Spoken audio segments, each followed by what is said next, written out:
Hello, everyone, and welcome to Into the Halo, a Warrior Nun fan podcast. I'm Kevin Batchelder.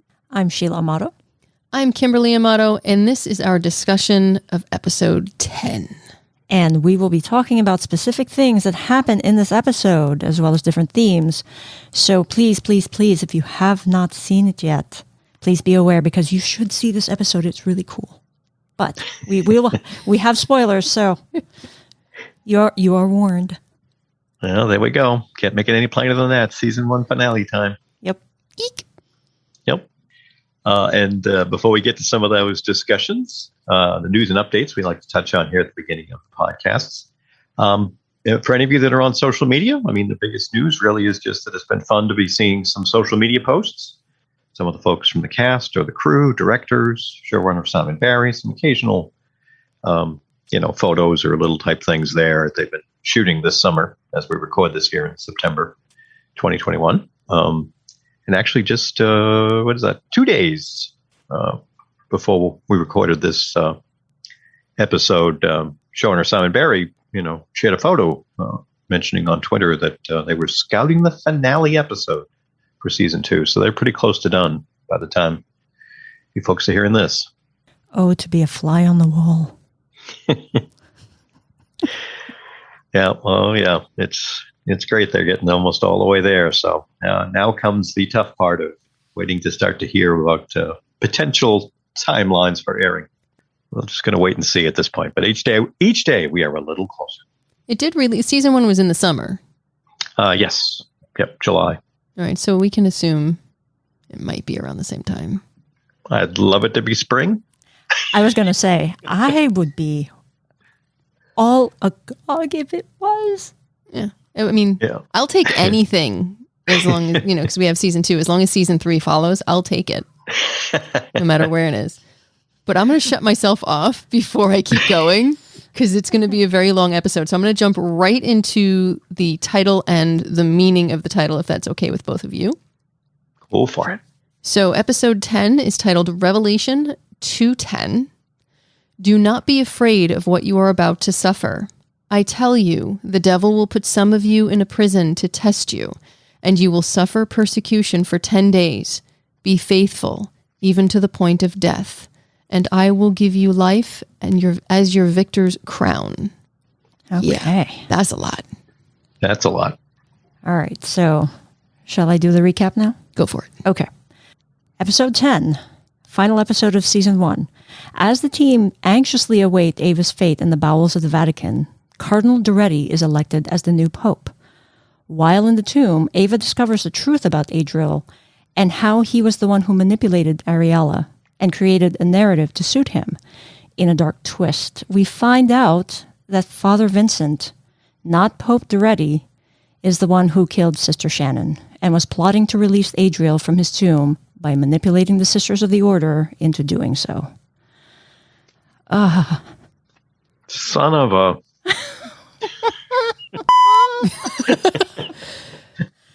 Okay, first I just have to say, this was non-stop. Like, for me, it was the one episode that felt like it was 5 minutes. Yes. It felt like it was 5 minutes until I started rewatching it for note-taking. And then it seemed like every single minute I had to make a note of something that happened. Because it was a lot. But they sure did move it fast, like you said. And it was just so much like in the feels too, because there are things that you went the entire season feeling and believing. And I mean, I was telling Sheila, even though I had inklings of Father Vincent, I was like, nah, Doretti's just it was too obvious for me. But it still, when his tattoos lit up, I was like, oh, you son of a, it didn't help even that I kind of thought it. I was like, no, come on, don't. And he did. And it was just, I wanted to smack him. Well, I know I didn't see that coming. I didn't give that any thought, very honestly, until the moment he started to walk towards him.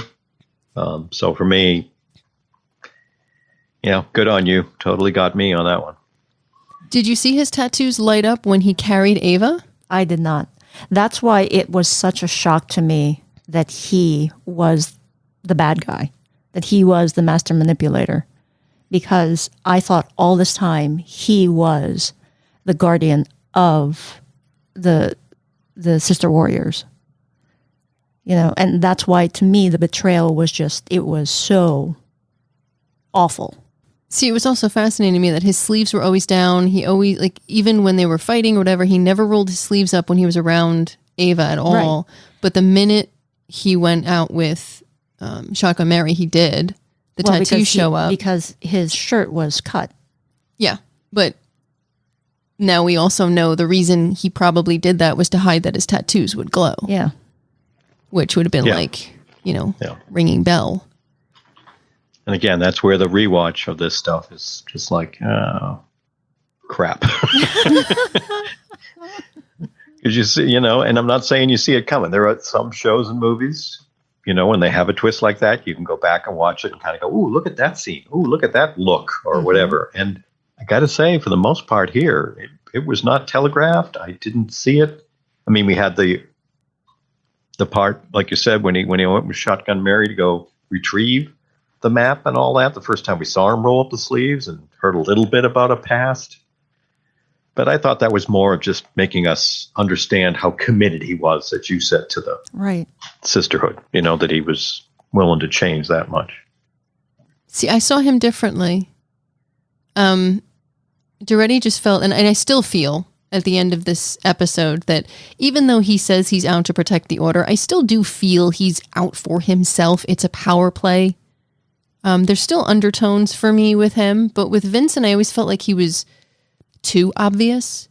He was always too helpful, too wonderful. And I guess it's maybe my cynical side where I'm like, you don't even know this person. You don't know Ava, and you're saying you're going to like run out and save her and do all this stuff and help her. And I understand a little bit of leeway, but it just felt like you're letting this person run away who has everything that you need. And then when I heard his story, I'm like, all right, you're redeemed. I can't explain it. There was just something always about him that rubbed me the wrong way, and I could never put my finger on it until I saw his tattoos light up. And then everything clicked into place.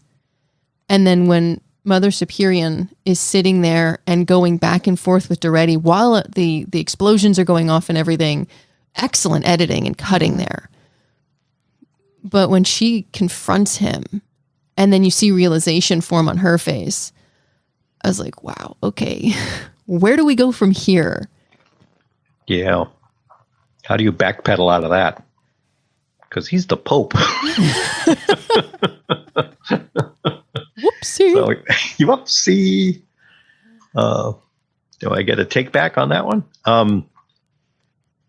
Well, I mean, let me just pause for a moment and say, we have so much to talk about from this episode and the whole season. We still have several more podcasts and live events kind of things we're planning on doing to cover some of the themes throughout the season, as well as some of the things here. So this won't be a 4-hour podcast. We're going to try not to make it a 4-hour podcast. We're going to try to kind of constrain a bit on just covering this one, knowing that there is Kimmy's sound clip.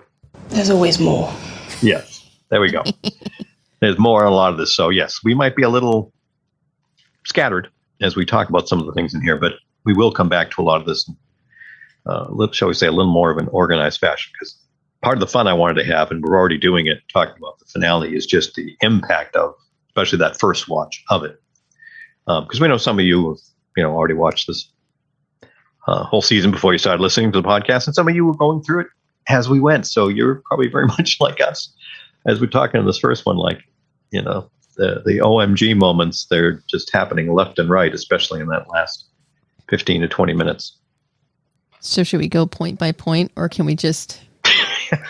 It's our podcast. We can do what we want. Well, before we leave Father Vincent, I just wanted to ask, when he was telling Adriel, okay, this is not the way you're supposed to be revealed to the world, and then Adriel whispers something to him, and his facial reaction Was that almost of fear? At least I interpret it as that. Did you think that that was fear, or that he realized, oh crap, what have I done? Or is he still kind of going with the flow? Just putting a pin in that, because that was something that is still turning around in my brain and I just can't quite figure it. I know for me, on several rewatches now, the fear is a good one. That's a definite strong potential. The other one was, I wondered if it's a case of where he was bamboozled into thinking this was going to be some glorious thing he was doing to save him or help to release him. And Adriel basically told him in his little couple of moments, yeah, thanks, bud, but I got it from here. I don't need you. Right. Or something. Because even once the race start coming in and things start to go, he's just slinking to the back. Yep. He's not even staying there to fight or oversee it or anything. So yeah, that's definitely one of those put a pin for season 2, because I could see it. I could definitely see fear, and I can also see you got the wool pulled over your eyes too, dude. Mm-hmm. I personally definitely 100% got the be careful what you wish for vibe. Because like you said, the subsequent sequences, he's hiding. Mm-hmm. Like, oh, yo, dude, I got you out of here. And, we're going to be best buddies and I'm going to be your right-hand person. And it's going to be wonderful. And we're going to rule the world. And by the way, I'm the one in charge and you're nobody.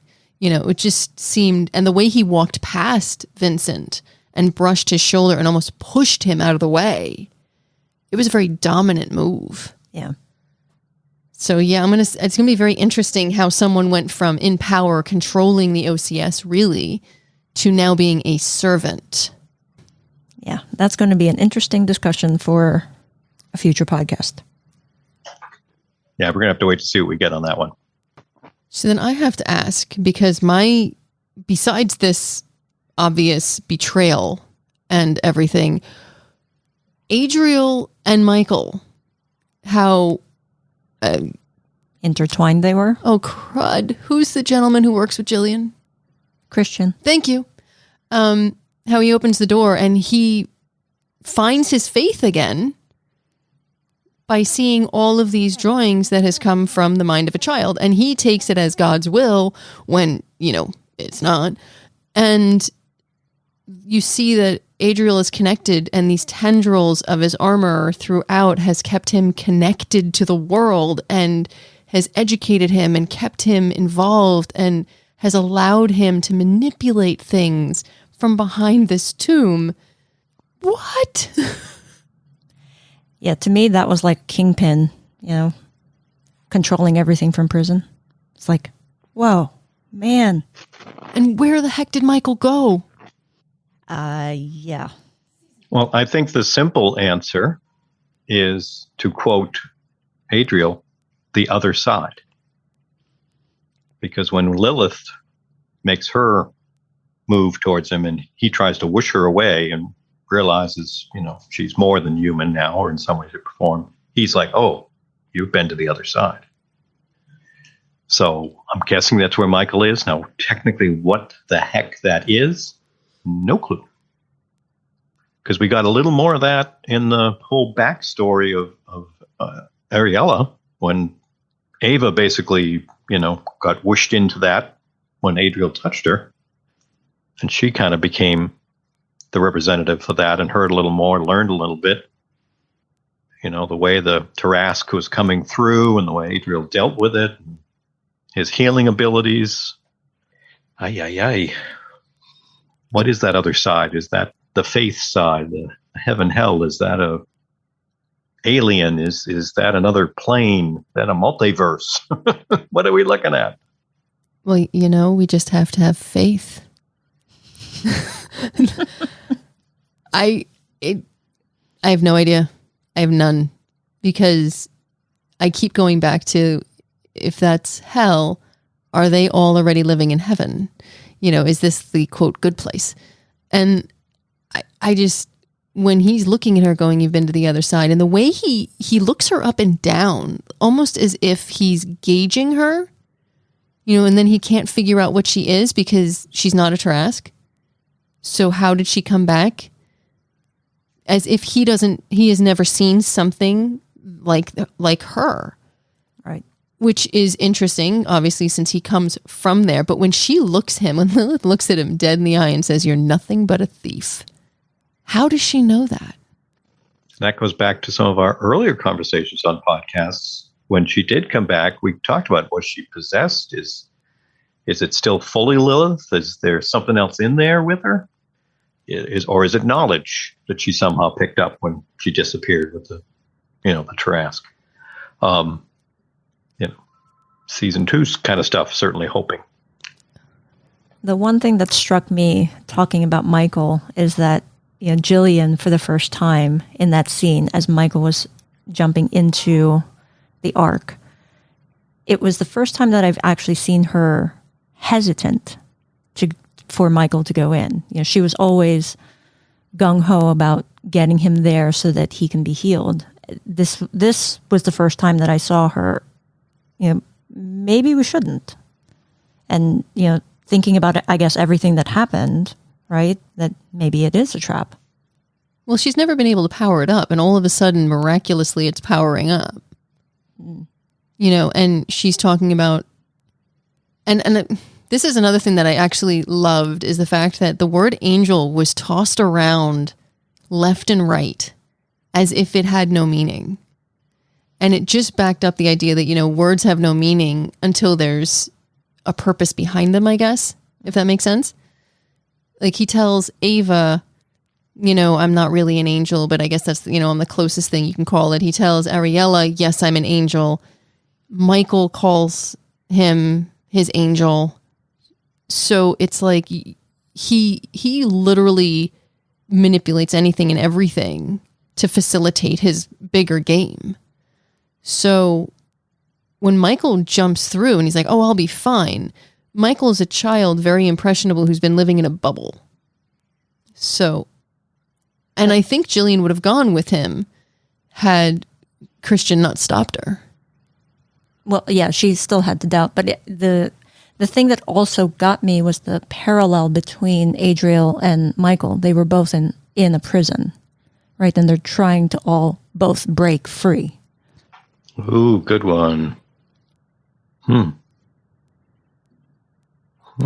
and Michael's the one who's got all of the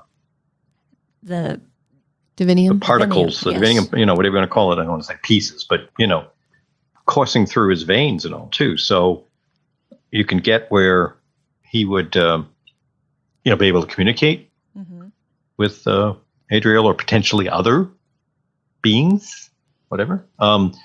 And again, being the child, you're right. I mean, he keeps talking to his mom about things, and we're kind of like her, turning our head like a puppy almost when he says some things like, "What does that mean?" Right. So yeah, it's interesting, and it's triggering for me on some of the rewatches and thoughts on it too, with the whole room that Christian discovers, the drawings and everything else. How it just emotionally overwhelms him. Brings back a lot, I think, of like we talked about, some of the faith things from his, shall we say, previous life or previous calling, to give him this impression of the possibility of existence and all. And it's just, it makes some of his work with Jillian now, makes me wonder that might be some of the stuff that we're going to go with in season 2 potentially. Of and again, it totally depends on where they pick up. Well, we better pick up and see what happened to Shotgun Mary. But even after the fight that's playing there, are we going to have the two of them just kind of sitting there on the floor of the lab, wondering, okay, now what? Where'd he go, and how do we get this powered back? You know what I'm saying? So right. I don't know. That could be really interesting to see how the two of them now interact. Now that he's kind of had another awakening and she's actually seen that this works. And will she blame him for her not being with her son? Well, he, again, being a parent, I kind of rewatched that a little bit, wondering some of that. And I'm like, they set it up well in the sense of he just kind of broke away when she was turning to look at him. It's not like Christian caused it. So, yeah, you could blame him. But then again, really, it was just the kid broke out and made a run, and she couldn't be fast enough. So you blame herself, blame him. Just wonder about the faith side of it. Not church faith for her, but faith that he's in a better place, which could be quite the downer if she then realizes who's the one really making a lot of this manifest. Yeah. Because then she's going to obviously be, like we are as viewers, terrified for what Michael might be dealing with right now. So touching on Adriel and Ava, because I could go on for a very long time about what I think is going on with Michael. Pin. Their interaction. You need a pin for that? Yeah, I do, because I'm trying to keep myself on my notes, which are so clear cut and no like question marks and theories. Ava and Adriel. I think that's a huge part of this discussion, because he preys on all of her insecurities, and I guess because the halo is in her, he seems to know everything about her. And it's almost stalkerish creepy the way he uses it against her. Very much so. I mean, I don't know about either of you. I'd love to hear your thought on it. When she first got in there and he was there, that was another one of those WTF moments. Mm-hmm. No, I had no idea there would be a being alive there. So that conversation, and like you said, that's where a lot of the word angel is used many times in their conversations. And he contradicts himself a few times, naturally, to confirm he's very much using manipulation on her. You saying that, yes, that's the closest thing you might understand, and I am, and then totally twisting it, when it comes time for him reaching in to try to get the halo. I love how Ava stood up to him when he kept talking about, well, I don't want to have to hurt you. Well, then don't. That was wonderful. Good for her after all that's gone on because especially we're to this point too, she's kind of hoping still when she made it through to get to and expecting to get bones, the idea of being able to stop the cycle of the warrior nuns. I mean, she very much had a mission, if you will. She was on task. We've talked for several podcasts about her not committing or not being sure, but she was very much on it. And then to have this thrown into the mix. Wow. So it just more big stuff. It didn't expect that early. That made this whole episode just kind of veer off into so many directions, trying to wonder who he is. When she kind of went and, I don't know what we want to call it, but could basically see from Ariel's point of view.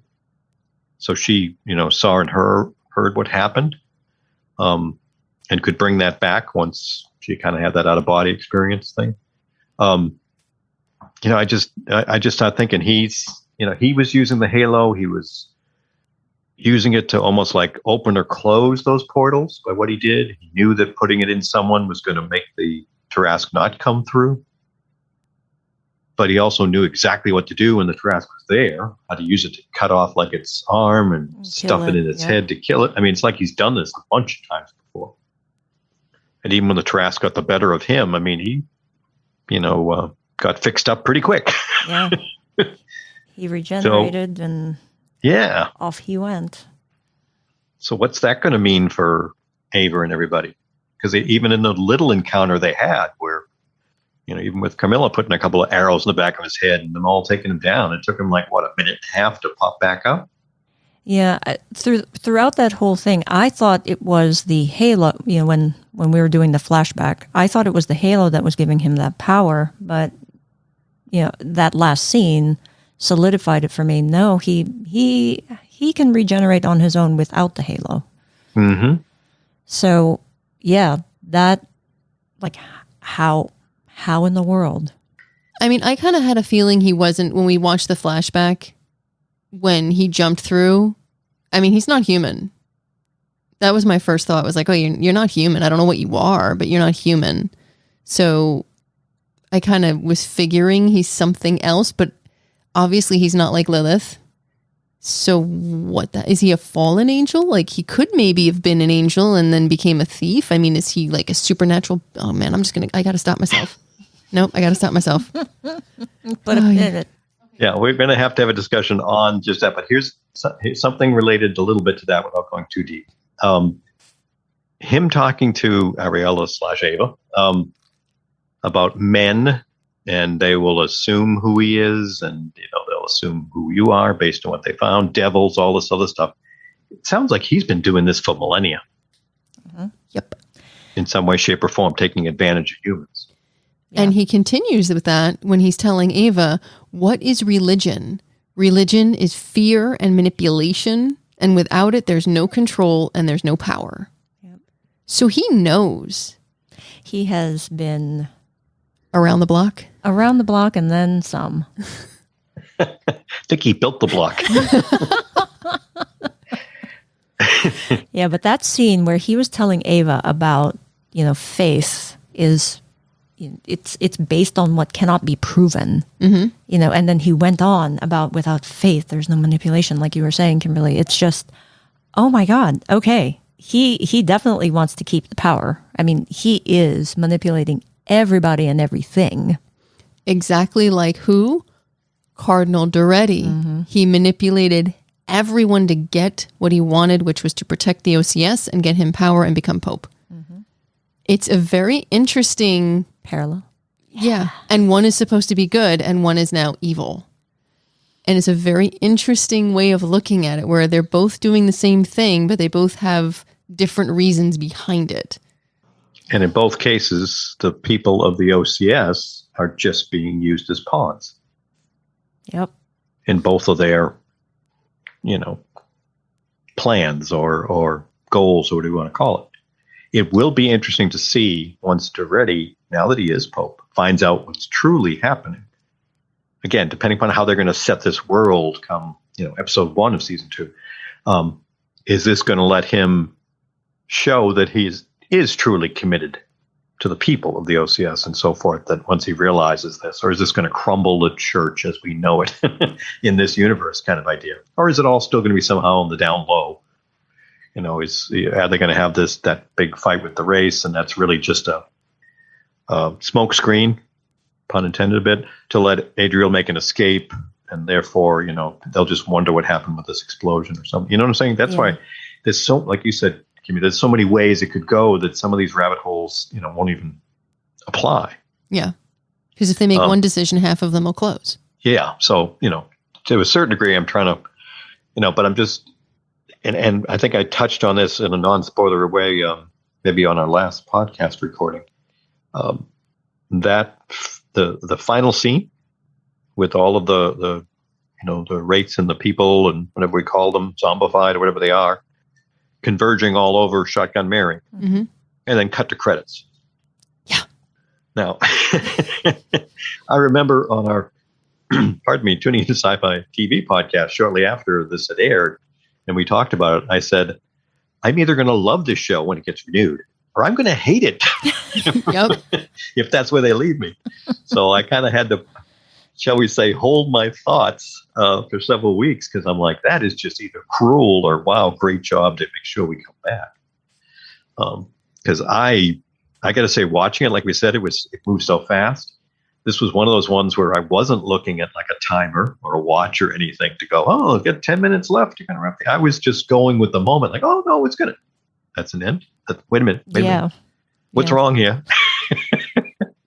Because that was just cruel. But it's also a perfect ending, because it really does look like Shotgun Mary looks right into the camera, and it's almost as if saying it to you. And that to me reminded me of when Winona Earp, when Jeremy grabs the camera and goes, I need you to trust us. I'm like, wait a minute. No.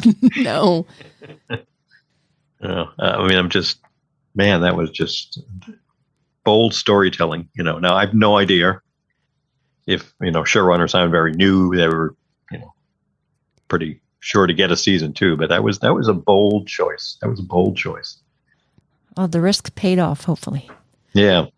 Well, I think it was also, kudos for making that choice. I mean, it's not the Hollywood stereotypical ending, right?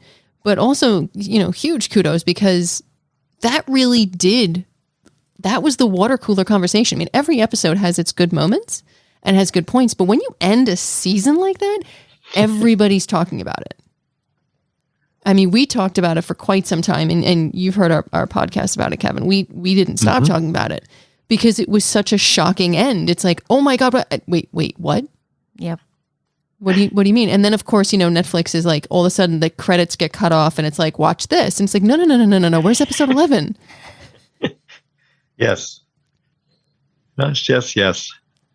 But I do want to bring in something funny. Can I mention Beatrice when she sees Adriel? Wait, I wanted to bring that up because that was like the first time she ever cursed. Oh, I know, but I need to hit the beeper. So, oh, okay. All right, you ready? Uh-huh. What the? I was on the floor with that and like, whoa. And her expression is priceless. Yes. Yeah, no, she did such a good job all season. I mean, even right up to a few minutes before when Lilith was getting a little antsy and wanted to blow up the whole place, she was always the voice of calm and in control. Reason. And at that moment, that she just, what? She was so concerned about finding Ava and getting her out of there. And then just turning and saying that, it's like, okay, yes, she is human. but you totally get it because she saw a hand come up out of all those rocks and all that was supposed to be there were bones. Exactly. But see, now I guess, and I'm going to mention something, and if I need to put a pin in it, please let me know. You need to put a pin in it. Yeah, we got a whole box. Go ahead. Is that, why were the Tarasques in the wall facing, I believe they were facing out. I'm going to have to rewatch it. I don't remember which direction they were facing when Ava's phasing into the tomb. But were they trying to get to him to find out if he had the halo? Because there was no signature. So why are they in the wall? I should have put a pin in it. Well, I mean, Adriel did say that they had to build that tomb to because they couldn't kill him. So they knew they had to build it. So he's in there without the halo, though, right? Mm-hmm. So what the Tarrasque is always, so what we've seen so far appears to be the Tarrasque are coming through looking for the halo. They're somehow drawn to it. Well, they built it when Ariella and Pope Urban II, right, that was when they built the tomb for him. So Ariella presumably still had the halo. So I don't know. I guess that's a loophole. Or a season 2 question. Or a season 2 question. Because the Tarrasque shouldn't be able to see or hone in on the halo unless Ariella was using it somehow. Okay, I'm going to go on a tangent for one quick second, and then I'm going to shut up, and I'm going to pray to God that Kevin can bring it back. What if the Tarrasque, they're not evil, and the reason they're still searching the halo is because they attribute the halo to being stolen. Maybe it was like something from the other side. And so that is why they keep hunting it, not because they're trying to harm, but they're trying to return balance to the other side, and the halo is it. And I really need to stop talking. No, I like that. I had wondered about that too. Because again, this whole idea of devils and angels and our assumption, based on physicalities, aka Tarrasque looks like monster, bad. Mm-hmm. There's a lot of merit to that, I think. Maybe, again, as Lilith said directly to Adriel, you're a thief. So maybe he stole the halo. And like you said, the Tarrasques are just guardians trying to move through space-time or whatever to get it back. So maybe they somehow found out he was in the tomb and thought he might have it. So they tried to phase through a lot of rock and didn't make it. I don't know. It's a great question, and it's a great mystery, I think, for next season.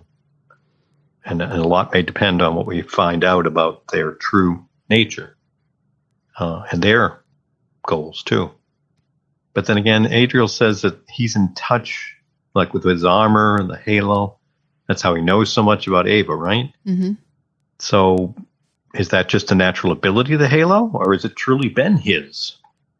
Is this a case of where he's the last halo, the last person who's had a halo, and they've hunted down all the other ones over the millennia? I mean, here we go. This is a rabbit hole you can put a semi through. So okay, I don't wait. know. But the divinium he mentions the melting down of his armor and how it's being used is how he stays informed. So the sword is in her possession, which now I think was made purely so he could keep tabs on the Halo Bear. I don't know if he's connected to the Halo, but I know he's connected to all of the divinium. So maybe, especially Michael, after seeing Ava, is relaying all this information to him. I'm really going down the rabbit hole. No, that got merit too, though. You're right. I mean, the Halo is totally different of that. It's the divinium. That just happens to be his metal or whatever, And so really, maybe in that ways. Because when he was wielding it against the Tarrasque, right? He was actually wearing gloves, and I guess that's part of his armor. So it's protecting him against the power of the Halo. So to me, that makes it seem like the Halo was never his. He knows how to use it, but he needs to be protected from it. We did see in the first episode that it went through somebody's hands. Mm-hmm. Yeah, flesh, right through human flesh. Yeah. I don't remember if the Tarrasque ever held it, and if it affected the Tarrasque. But in the rewatch of episode 10, that's where I noticed it, that he was actually wearing gloves to wield the Halo. So interesting. Yeah, very interesting. And we're putting a pin in that. Yeah, going to have to come back to that one too. Should just add it to my list. Yeah, because see, so much depends.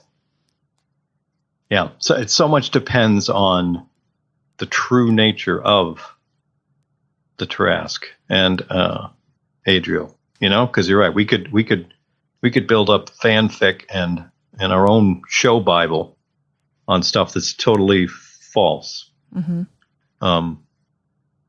So I've done a damn good job of not making it a narrow possibility of directions to go from here.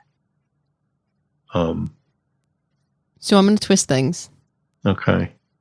Going to the final sequence when Lilith tells Adriel, I know what you really are, nothing but a thief. That line, I know I mentioned earlier, but it has somewhat struck me also, and I have this in my notes, because if you think about it, it really is somewhat of a description of the entire season. Everything in one way or another has been stolen. You have the Halo was stolen from the Tarrasque, shoved into Ariella's back, and then has been passed on. Shannon's life was stolen from her. You have the Order was stolen from Vincent. Vincent's betrayal. The Halo did not, it rejected Mother Superior. If you think about how Shotgun Mary was very close to Shannon, her friendship was stolen. All of this stuff was all hinting at thievery. And now here's the thief. Who started it all? Yeah. Yeah, very good. Very good. I can see all of that there. So is this potentially, sorry, rabbit hole warning, is this potentially going to show us going into season 2 that because of Adriel's power, ability that he can't be killed, he's now released unto the world, is this going to be an opportunity to take the believers and non-believers to ready Ava, those kind of folks, to a point of where they have to all, whether believers in the church or not, come together to battle him? So is this going to show us the idea of faith that was touched on all throughout the season comes back to faith in yourself rather than faith in someone else? And will they also work with the Tarask to fight him? And could Lilith be the bridge to be able to do that, since she's been to the other side? And can maybe give us more information on that. What that means. And what the other side is. Oh man, the possibilities. Because I'm just struck too when I start thinking about her and the whole encounters down in the catacombs from her killing, what's her name? The rejects, as we call them. Sorry, already forgetting that character's name. But when she just pops her claws out there. What is her name? And just slices her. To just being very vulnerable, talking to Ava or Mary or anybody else, and then going all, ultra bad. Again, I'm still struck with what she is. Who, is she possessed? Is she something else? What is she? Right. And I don't know that she even knows still. That's exactly it. That's what's, because she wavered, or we watching her character, she appears to waver from just lost child almost to soldier in just an instant. So yeah, what's controlling that? Yeah, to me, it's like she awoke when Adriel came, walking down the hallway or whatever that was. It was like, she was in a daze, and then as soon as she saw him, she exactly knew what she needed to do. Right, and Kimberly actually mentioned this to me. I did not catch it on the first run through, but when I rewatched it, every time that Adriel landed a blow on Lilith, her hair turned even more gray. And I wasn't sure if she was absorbing that power. And I don't know if it was making her weaker or stronger. Because it was like, okay, when Gandalf became gray, he became more powerful. Gandalf the White. Yes. So is that the same thing here?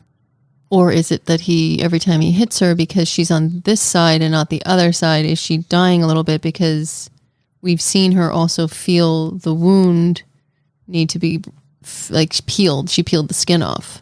Yes, but she healed from that. Yes.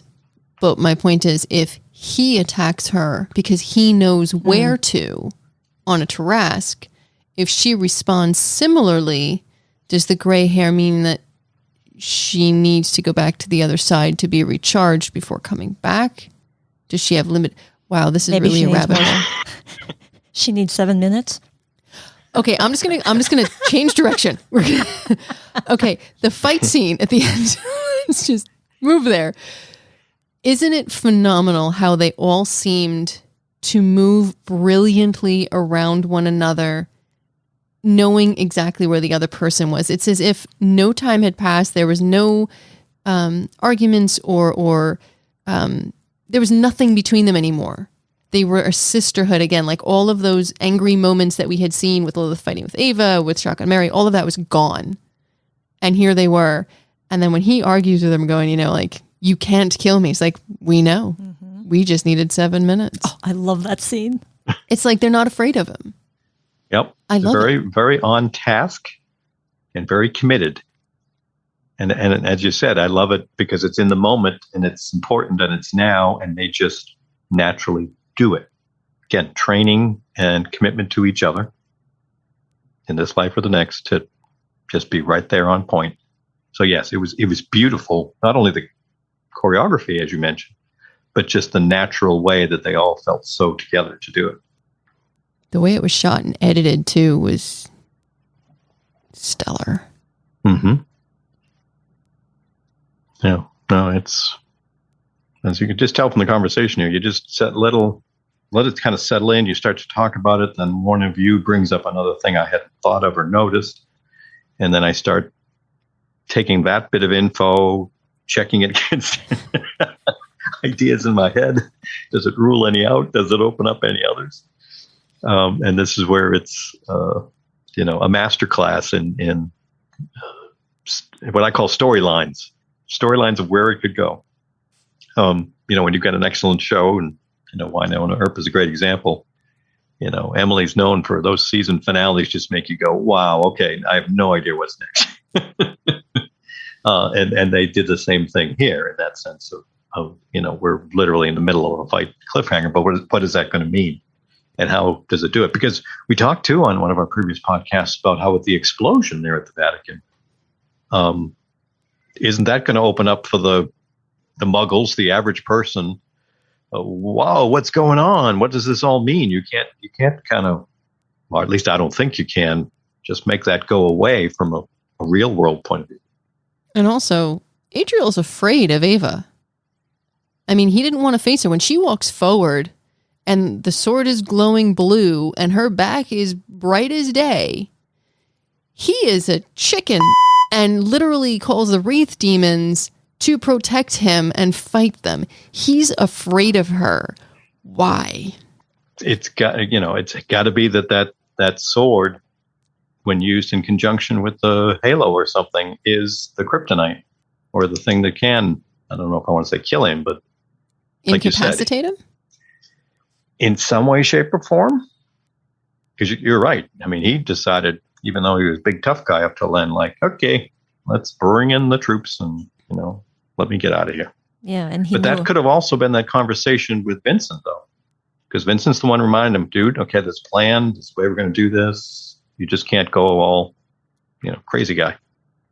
I mean, the thing that got me was that he used the crowd around to have the wraiths, possess them, so that because he knew the sisters would not harm the humans, really, right? They won't kill the humans. That's why Shotgun Mary wasn't shooting off her gun. Mm-hmm. She was hitting them, but not killing them because they're still innocent. And so Adriel was using everyone around him in order to try to win the battle. I don't know if he's going to be running away after that or if he's going to still try to get the halo from Ava. All right, so related tangent. If he can control these great demons, as we saw him do, does that mean all throughout the earlier part of the season, that was him bringing race in here and there for Ava to deal with and so forth? Possibly. I mean, in the tomb, he was Adriel was telling Ava that, or was it him, or was it Father Francis? So okay, Father Vincent.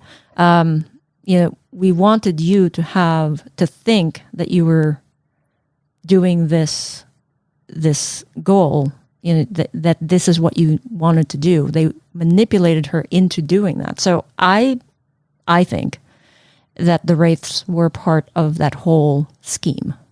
Yeah, I felt that way too. And it kind of angered me too, because here's this person, Ava, who is thinking she's coming to her own conclusion of, I'm going to do this, I'm going to be better, I'm going to help. And really, it's just because somebody else was forcing her down that path. So her faith that she was putting into something turned out to be flawed indirectly, because somebody else manipulated her to do what they wanted her to do, to fall to the next step. They needed her because she, let's be honest, she's not a stereotypical warrior nun. She had to follow a certain track to get to where she needed to be, where she believed that she could do this, where she believed she was worthy of this and wanted to do it. And that was by appealing to her goodness. Mm-hmm. And even he says, you didn't take a second chance and squander it. You were running around and having fun and doing everything. Most people would have done that. They would not have done that, rather. He went on and tried to, it's like one minute he's preying on her insecurities and the next minute he's propping her up with all of these things. He even tells her, you might not die. You might just go back to where you were before. But the whole time before, we were told, no, she shouldn't, probably would die. Because what she was before was dead. All of part of his plan to keep her off kilter. Off kilter, yeah. But notice the halo when Ava, in the tomb part, when Ava was fighting, it rejected him and shot him across the room. Or was that Ava self-preserving? But either With way, the the help of halo, the halo. the halo has defended her when she's been threatened and her emotions. Like we saw this before with, which sequence was it? Where she's in the room and the rejects are trying to attack. We've seen it do it then, so now it's doing it here. So she's even more in control. And I'm curious if the halo itself is somewhat sentient and knows that, this is a bad, bad man. Does it have a memory? Well, we know from, excuse me, Mother Superior that the halo does reject bearers, but why? That certainly leads into a sentient side to it. But then why would it reject someone? Insert cricket sound here.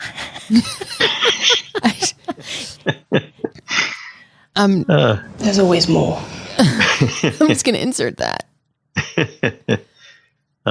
Yeah, I mean, that's, these are the things that, and I suspect for you folks listening, if you've watched the whole series multiple times, that you just start thinking about these. You start wondering which part connects to which other part, and where it builds from on that.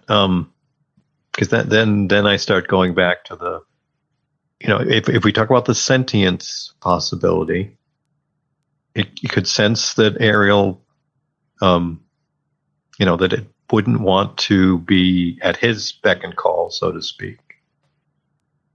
So when it got the chance, when it was in Ariella, and then again going to other warrior nuns, was it the one trying to find someone that would help it to get him out to deal with that? Because you would think if it was sentient and didn't like him, then it wouldn't even want to have Ava trying to get in there to get him out, right? Unless, as a sentient being, it realized it had finally found the one that could stand up to him, like you said. So she went in there to release him so that they could end him. Yeah, okay. He's just a very, very bad man. And he's not really a man, is he? No. Bad thing. He's a bad... Yeah, I'll go with thing. Entity. I also have to just add, I really liked that Ava, when the wraiths are all coming down, she's like, let's all regroup. And they're not really that far apart, but they kind of go back together a little bit. And then, they realize, they're going to fight. And then she says, in this life or the next, she accepts it. It feels like that moment of, we're here, we're a team, and we're gonna do this. It's 100% trust now, and she accepts her position. Oh, completely. Again, just another reinforcer that just makes you, so excited to see what she can do, with the rest of the gang there to do it. And again, going back to the conversation with him in the tomb, to appear to be willing to give it to him until she realizes she can sense that it's just not quite right. And then, like you mentioned, when there have been a couple of times where when the halo's been in her, she has done something that's just emitted so much energy. Almost, what did she, when she was with a bunch of the gang, when they were just all, house hopping, at one point she caused cracks in the walls. And they were coming down on her a little too hard. So it's obviously emotionally driven too. So, that's maybe that's part of Adriel's concern, is that the halo has found a bearer who has the ability to harness its power enough to be a problem to him, whereas in the past it wasn't. But again, then we still come back to when we start, at least I do, when I start doing all of this, it's like, the moment when it started with Ariella, I mean, he came through portal. Tarask was right behind him. So what's he do? He stuffs it in her. But again, is that the first time that ever happened? He sure looked like he knew what he wanted to do. So it's not like, so I think he's been doing it before, and that maybe has never been documented in, past.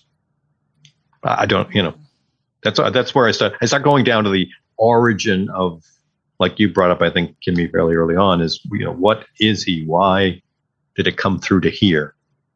maybe this was the first time that there was something organized behind it strong enough to maintain. Because, I mean, he could have taken the halo back at any time. Why didn't he? And as he said, they wanted it for power. Well, so does he. If the church wanted it for power and the church entombed him, you know, I'm not saying that the church hasn't done some bad things, but to entomb a thing for eternity is kind of extreme.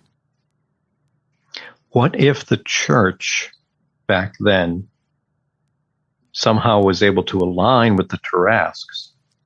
So it's actually the Tarasque that got Adriel under control and made him stand with the Tarasque in the tomb as it was built around him. And the Tarasque was basically giving up its life, knowing it was going to be entombed.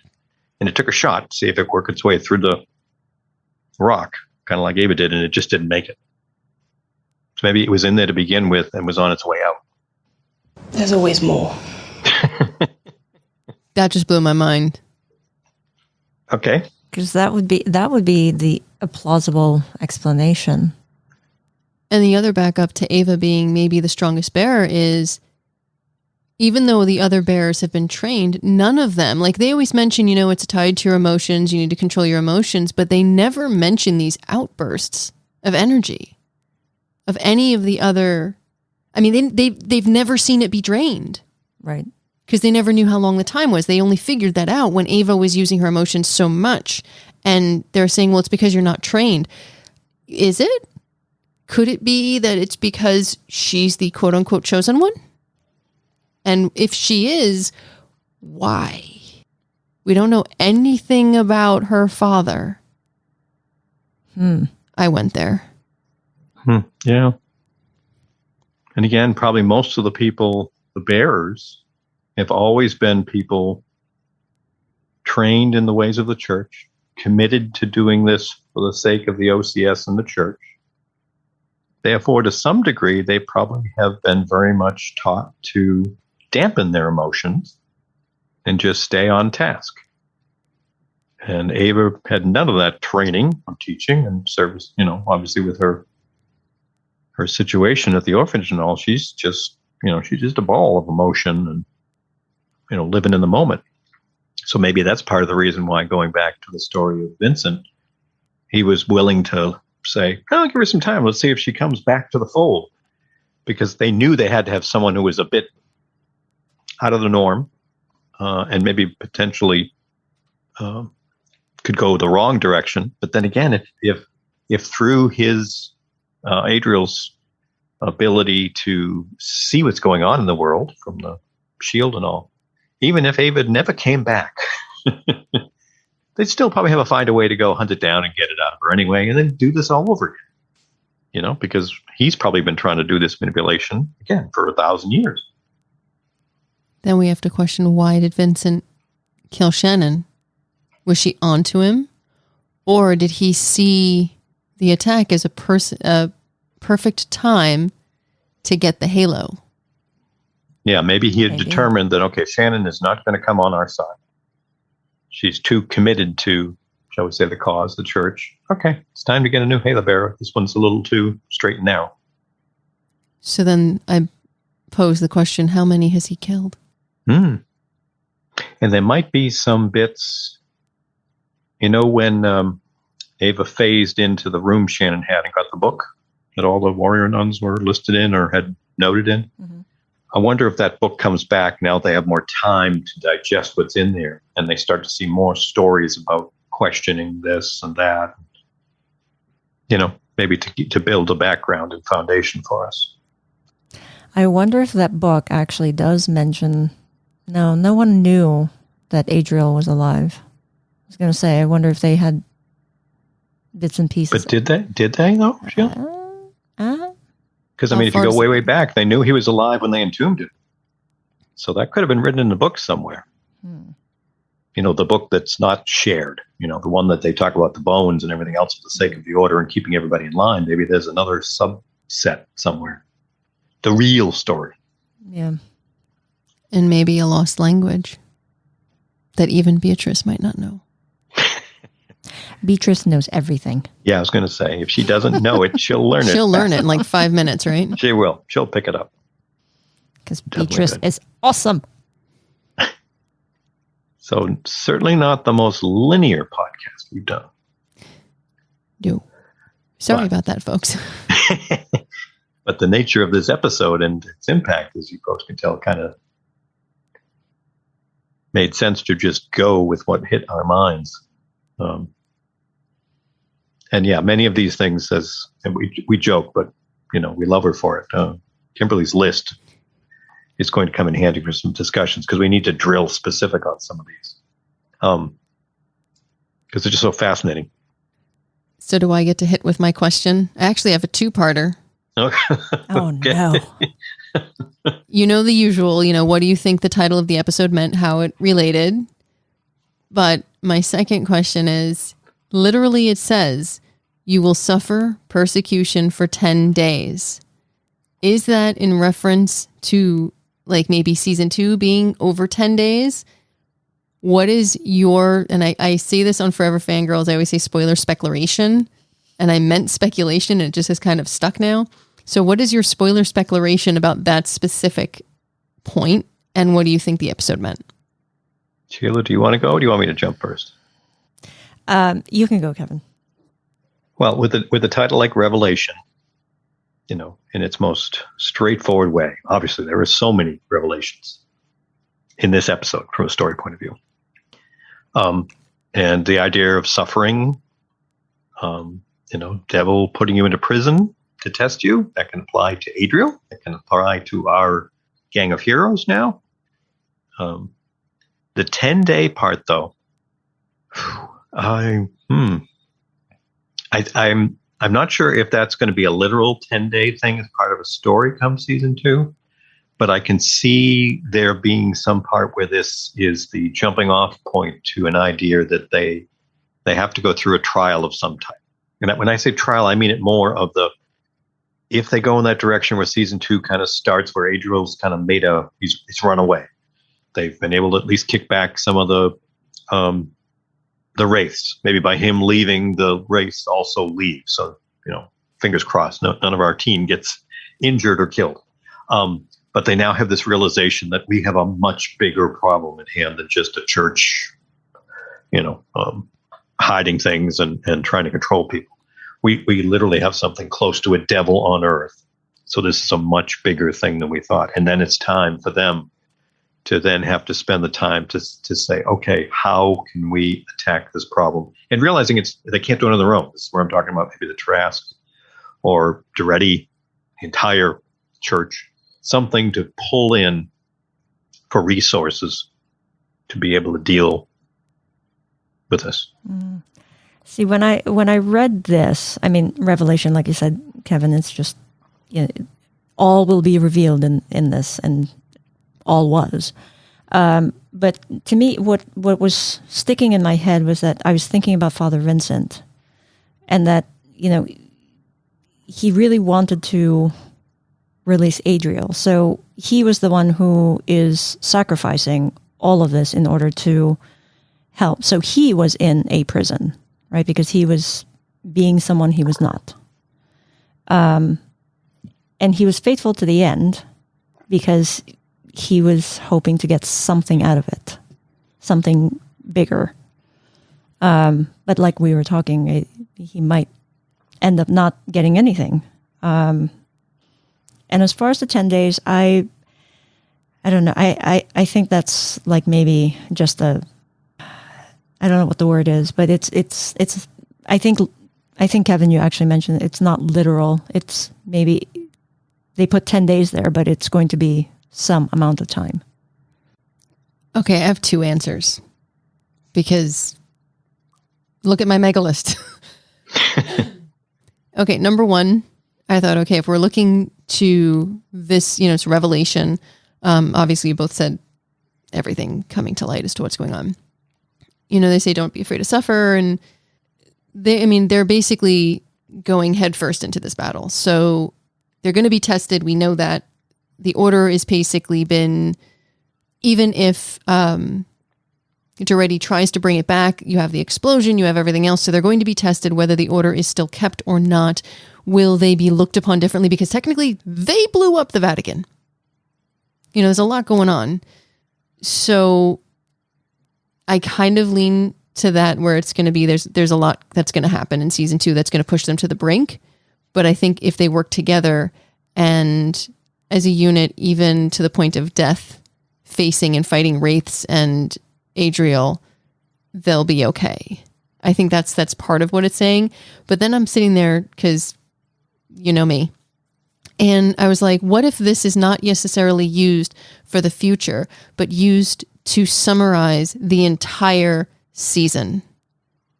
Ava had the halo shoved into her back. Don't be afraid of what you're going to suffer. I will tell you the devil will put some of you in a prison to test you.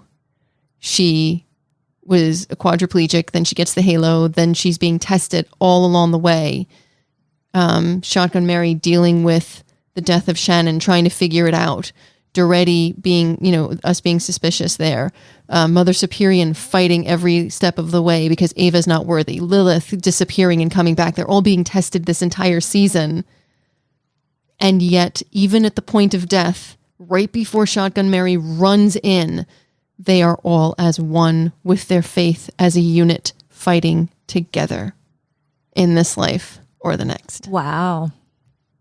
And then the revelation is the fact that all of this came to light and we've all seen what's gone on this whole time. I actually like your idea of that this was the summary of the whole season. Because now that I'm reading that as you're explaining, as you were explaining, I'm like, oh. And as far as the 10 days, I mean, theoretically, it might have been 10 days from the time the halo went into her back till that end. If we're taking it literally, if we're taking it figuratively, it could mean anything. Yeah, that's something. How does something like that occur to you? I mean, what triggers that? She's a contrarian. She thinks like everybody goes zig, she goes zag.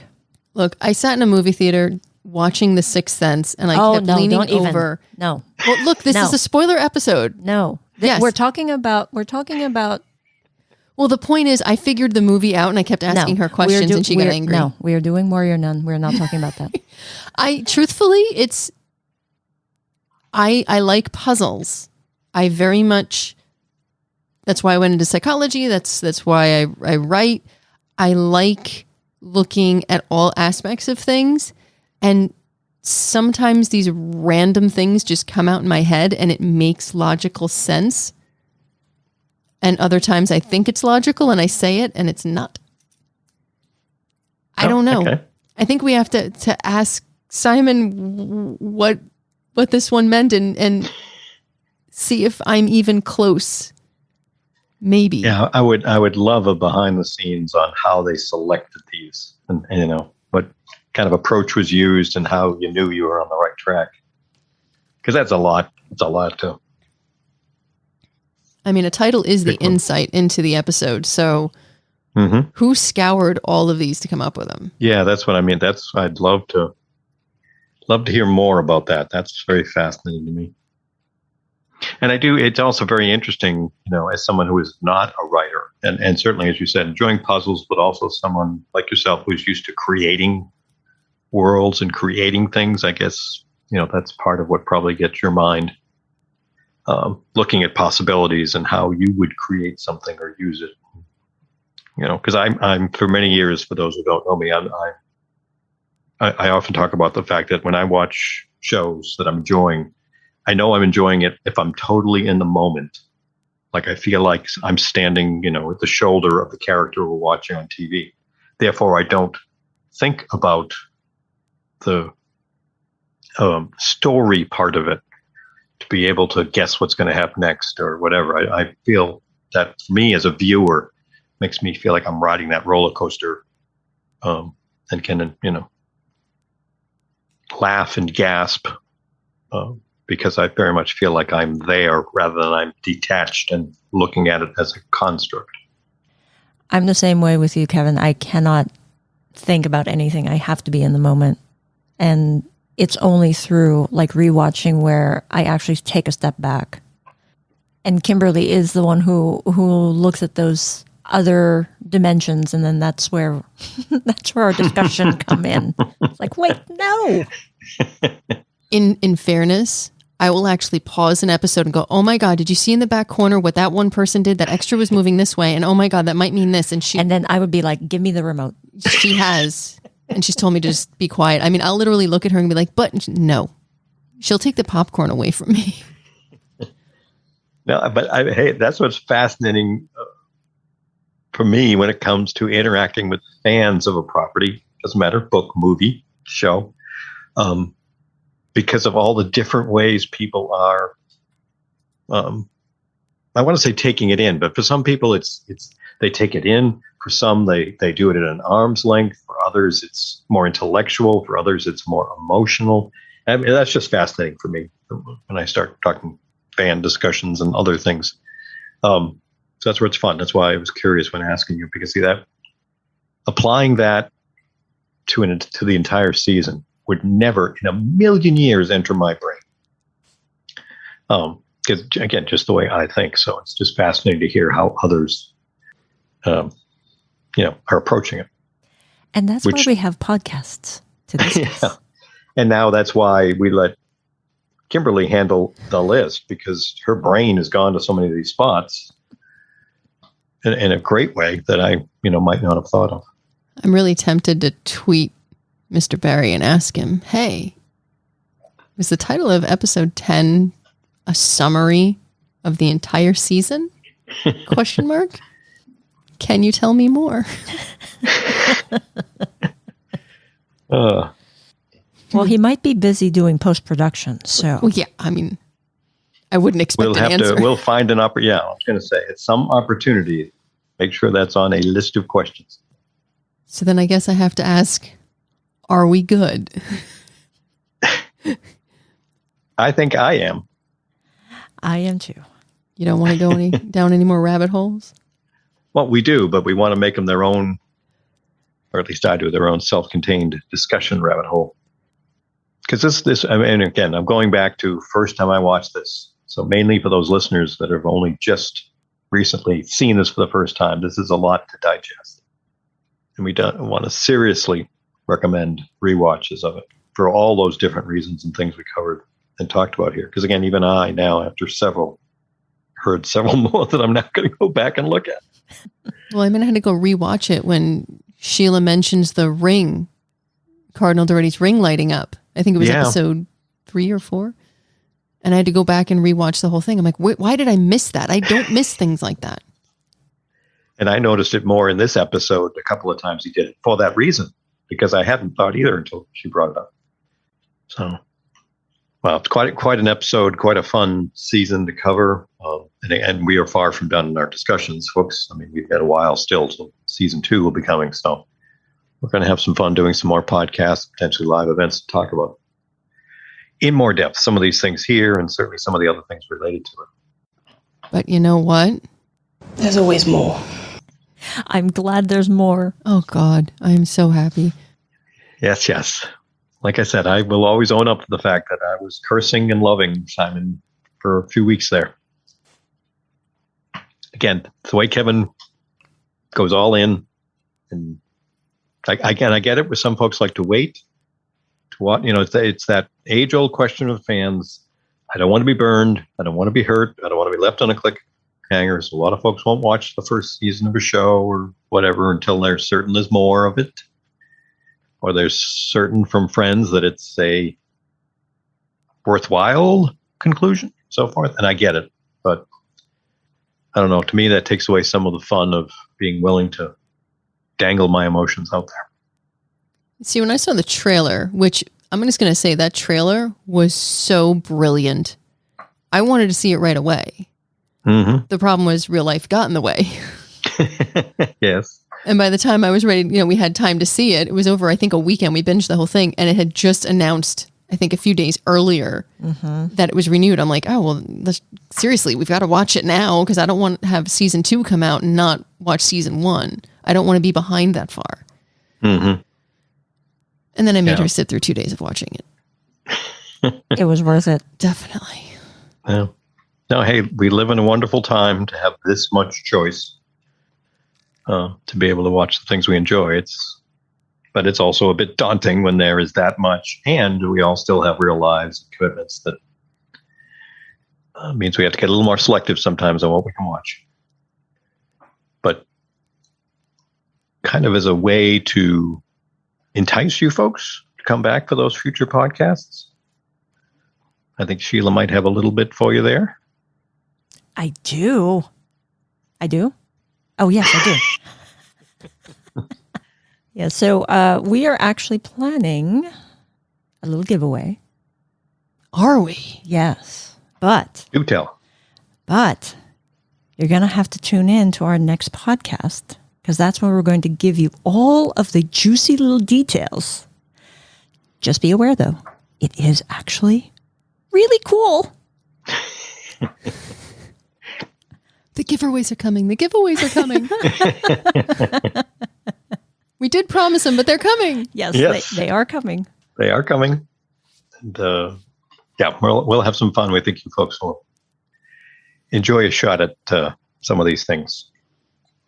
So there's the dangling part that we'll leave you with. Yes. But you do know we will come through on that one for sure.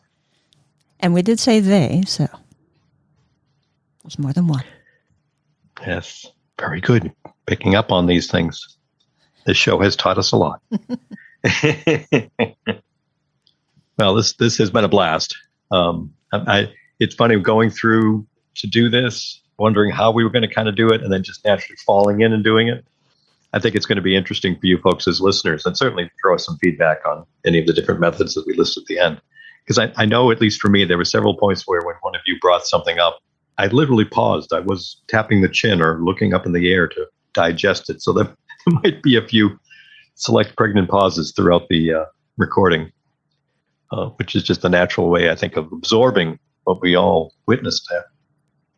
Yeah, because we really don't discuss all of the points that we want to talk about before we record. It just happens organically. And so it's especially like when Kimberly pulls out that thing about the revelation thing. That was a revelation. Yes. So I think that makes it more fun. I can't show all my cards up front. No, I think that's a big part of the fun. Hopefully the listeners do as well. Absolutely. So we appreciate you folks sticking with us throughout the full length of this discussion. And we'd love to have you come back for more, as we've said, because we've got some time till season 2, and we've definitely got some topics to talk about. So I know I'm looking forward to them. But we do appreciate you folks tuning in and checking it all out. And, hope to hear you back here soon. If you'd like to contact us here at Into the Halo, we offer a few different options. You can send us an email at intothehalopodcast@gmail.com, or you can find us on Twitter at WarriorNunPod. If, however, you prefer to leave us a voicemail, please go to speakpipe.com/intothehalopodcast, all one word, where you can leave your 90-second message. We will have all of this information and much more on our website at warriornunpodcast.com and in every episode's description. Thanks again for listening. We look forward to hearing from you.